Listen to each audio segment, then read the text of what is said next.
सिवाय कुछ देरी वालों के जो घर जा रहे थे रात के उत्सव से। समुदाय की भावना और शांति का एहसास था। लेकिन 9 बजे तक वैले जो पुलिस विभाग में एक संदेश की भावना शुरू हो गई थी। अधिकारी डेविड फार्ले ने एक चिंतित नागरिक से फोन किया था कि एक संभावित अपराध की घटना निकट ब्लू रॉक स्प्रिंग्स पार्क में हो रही है। फार्ले ने तेजी से मामले पर पहुंचे। उनकी लाइटें चमकती हुई वह खाली सड़कों के माध्यम से तेजी से बढ़ रहे थे।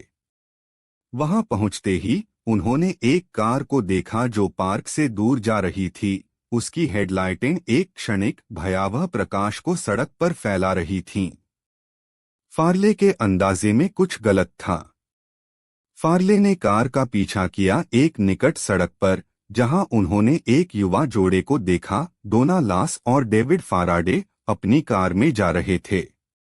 लेकिन कुछ गलत लग रहा था। डोना के सिर पर एक घाव से खून बह रहा था और डेविड का दिखावा हिल रहा था। फार्ले ने जोड़े के पास गए और पूछा कि क्या हुआ। उन्होंने बताया कि उन्होंने पार्क में हाथ डालकर घूम रहे थे जब एक आकार ने छाया से बाहर निकलकर एक चाकू लेकर आया। हमलावर ने उनकी कार की चाबियां मांगी और डोना के सिर पर चोट लगाई इससे पहले वह दृश्य से भाग गया। सबसे चौंकाने वाला विवरण हालांकि यह था कि हमले की बेजान प्रकृति। यह जान पड़ता था कि हत्यारा जोड़े को देख रहा था, इंतजार कर रहा था कि सही समय पर हमला करने के लिए। तथ्य कि उसने पीछा छोड़ दिया। कोई चिन्ह, कोई अंगूठी, कोई गवाह सिर्फ चिंता को बढ़ाता था। जनता को यह सवाल था कि कैसे कोई इतनी हिंसक अपराध को दिन के उजाले में कर सकता है, इतने सारे लोगों के करीब ही। हमले की खबर समुदाय में झटके की तरह फैल गई। कई निवासियों ने सोचा कि वे भी हत्यारे का अगला लक्ष्य हो सकते हैं। हर किसी के दिमाग में एक ही सवाल था कि यह बिना किसी कारण के हिंसक अपराध के पीछे कौन है। पुलिस ने जून 1969 में ज़ोडियाक किलर के अपराधों के लिए पहली बार प्रतिक्रिया दी, जब वैलेजो पुलिस विभाग ने एक फोन कॉल के माध्यम से एक क्रूर दोहरा हत्याकांड के लिए जिम्मेदारी का दावा किया। वे पहले से ही संदेही थे, लेकिन जो क्रिप्टिक संदेश और कोड जो उसके बाद आए, यह स्पष्ट किया कि वे एक अत्यधिक बुद्धिमान और गणनात्मक व्यक्ति के साथ सौदा कर रहे थे। पुलिस विभाग ने मामले के लिए एक टीम को नियुक्त किया, जो विभाग के इतिहास में सबसे बड़ा और जटिल था। जब अधिक शव प्रकट हुए और हत्यारा पुलिस के साथ पत्र और क्रिप्टोग्राम भेजता रहा, टीम 50 से अधिक अधिकारियों तक बढ़ गई। वे अपराध स्थलों की जांच की, सबूत इकट्ठा किए और संभावित गवाहों से साक्षात्कार किया, लेकिन उनके सर्वश्रेष्ठ प्रयासों के बावजूद उन्हें मामले को सुलझाने में असफल रहे। मामले को बदलने वाली महत्वपूर्ण सामग्री एक पत्र था जो ज़ोडियाक किलर द्वारा लिखा गया था, जिसमें एक क्रिप्टोग्राम शामिल था जो वर्षों तक जांच का केंद्र बना रहा।